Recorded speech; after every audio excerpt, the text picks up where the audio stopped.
Hi, so I'm Jui, and today I'm going to be talking about procrastination. So, as school started virtually, I expected to have all the time in the world to listen to music, draw, relax, whatever. And that obviously was not how it went. Instead, I found myself whiling away my time even when I knew there was an assignment due, which is also known as procrastination. So, I've seen everyone around me doing this, whether this is students or teachers, and people have different ways of procrastinating, I've noticed. And some people prefer to while away their time doing something they enjoy, maybe reading a book, or listening to music, playing a game, whatever it is, while other people prefer to do other less important tasks instead. So, here are some characteristics about each group so you can figure out where you lie. So, for the first group, procrastination is more about enjoying what they are doing in the moment because they know they will not enjoy what they're procrastinating on, which is usually something big and tough and it seems daunting. And for the second group, procrastination is more about finding a distraction from what they don't want to do, which they accomplish by doing things that are less important that they don't need to do right now. But both these forms of procrastination, as different as they may be, have a common ground. Both are trying to run away from their emotions, and this ties directly into what procrastination is. So, what is procrastination? The dictionary definition for this is to put off intentionally and habitually, which to an extent is true. But the part of this statement that I find untrue is the first part, where it says intentionally. The better word there, according to me, would be unconsciously. While we may make the decision to start procrastinating, the decision to continue doing so is entirely unintentional and is tied to what spurs us into procrastination in the first place, which is negative emotions. Negative emotions like anxiety, stress, insecurity, frustration, and especially boredom can cause us to want to feel good or to be distracted. This need to feel good about ourselves or to distract ourselves can make us want to try and fix that by engaging in something we think will be fun, whether that's a video game or just randomly surfing social media, or by doing other less important tasks which helps you get distracted. But this is just the start of procrastination. Here's where it gets way more complicated. We know we're procrastinating, which is to say, we know we should not be procrastinating, and we still are.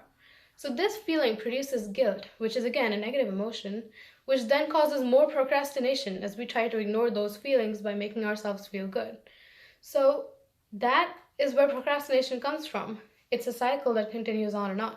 And to put it more simply, guilt and other negative emotions are the fuel that the car of procrastination runs on. So the more we produce, or the more we let ourselves produce, the more our car runs. So if it feels like procrastination is something that you're getting stuck in or is something that you cannot escape, this is why. And in addition, research has shown that the reason we don't recognize the amount of work we're putting off is because our brains think of our future selves as someone completely different. So in essence, we think that the person who will need to do the work is not us. All these reasons culminate to enable our procrastination, and that paves the way for the million-dollar question: how do we stop procrastinating? Possibly the easiest thing to do is to forgive yourself. Forgiving yourself for procrastination eliminates the guilt we feel on procrastinating, and therefore it cuts off the fuel supply for procrastination to go on further. But of course, as with all other things, there's another much better solution that gets to the root of the problem, which is when we start procrastinating in the first place. But this is way harder to do. This solution sounds simple, and it is that you just have to tell yourself that you will never be in a mood to do a certain task. While this may sound pessimistic, it is true. If we don't want to do something, we never will feel like doing it. But the only way we will get it done is just by doing it. So we have to understand that we will never be in a mood to do a certain thing, but we need to get it done so that we are in the mood to do something much better. And pessimistic as it may sound, the root of procrastination is the fact that we don't feel like doing something. So by telling yourself that the time will never come, the perfect time, the perfect moment we're waiting for will never come, is the only way to go. But doing a huge task can be daunting, and so the better way to do it is to break it up into small tasks and small parts. So instead of tackling that essay due tonight in just one big step, just create a document and put the date on it. Tackling it in small steps will make yourself tackling it in small steps will enable yourself to not expect yourself to immediately feel motivated. Another trick is to set a timer for 15 minutes and work on whatever you're trying to accomplish. Your brain would not immediately want to stop after 15 minutes is up, and so it will continue working, and you can continue setting more timers, with breaks in between obviously, to get the task done.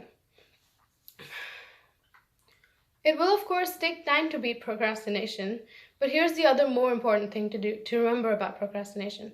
Do not beat yourself about doing this. We are living in a very uncertain and tumultuous world right now, so this coping method is completely rational, and take comfort in the fact that everyone's doing it. Even the most important person you know is probably procrastinating on something or the other. So in conclusion, beat procrastination one small step at a time. Don't try to just make yourself want to do something in one huge big swoop. Just take it easy and take it in small steps. Thank you.